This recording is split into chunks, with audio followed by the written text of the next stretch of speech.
Venezuela के राष्ट्रपति Nicolas Maduro की हत्या की साजिश रचने के मामले में एक बड़ा अपडेट आया। राष्ट्रपति निकोलस की हत्या की साजिश रचने के पीछे 2 अमेरिकी नागरिक समेत 6 विदेशी लोगों को अरेस्ट किया गया है। देखिए, वेनेजुएला के मुताबिक ये 6 देश में दाखिल हुए थे और राष्ट्रपति मादुरो की हत्या करने के फिराक में थे। देश के आंतरिक मामलों के मंत्री कैबुलो ने इस बात की खुद मीडिया को जानकारी दी है। वेनेजुएला का यह आरोप है कि ये सीआईए की साजिश है। हालांकि वाशिंगटन ने इन आरोपों को खारिज कर दिया और ये कहा कि सीआईए वेनेजुएला के राष्ट्रपति मादुरो को मारने की योजना बनाई गई थी। वेनेजुएला का कहना है कि जो गिरफ्तार हुए ये सभी भाड़े के सैनिक हैं। वेनेजुएला के आंतरिक मंत्री कैबुलो ने इस बात का दावा किया कि सीआईए इस ऑपरेशन का नेतृत्व कर रहा था और अरेस्ट लोगों से 400 राइफलें जब्त की गई है। हालांकि कैबुलो ने अपने संबोधन में यह भी कहा कि विदेशी नागरिक वेनेजुएला की सरकार को उखाड़ फेंकने, कई मंत्रियों की हत्या करने की सीआईए की नीति जो है वो साजिश में हिस्सा थी।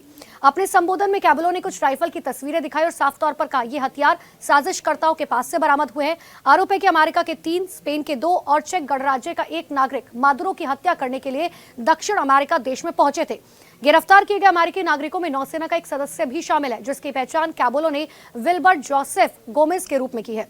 कैबुलो ने कहा कि गोमेज नौसेना सील कमांडो का हिस्सा थे और उसने अफगानिस्तान, इराक और कोलंबिया में अपनी सेवाएं दी थी। हालांकि इन सबके बीच में वेनेजुएला में स्पेन के दूतावास ने अपने नागरिकों की गिरफ्तारियों पर फिलहाल कोई प्रतिक्रिया नहीं दी है। वहीं अमेरिकी विदेश मंत्रालय ने शनिवार देर रात एक अमेरिकी सैनिक को हिरासत में ले जाने की अब पुष्टि कर दी है।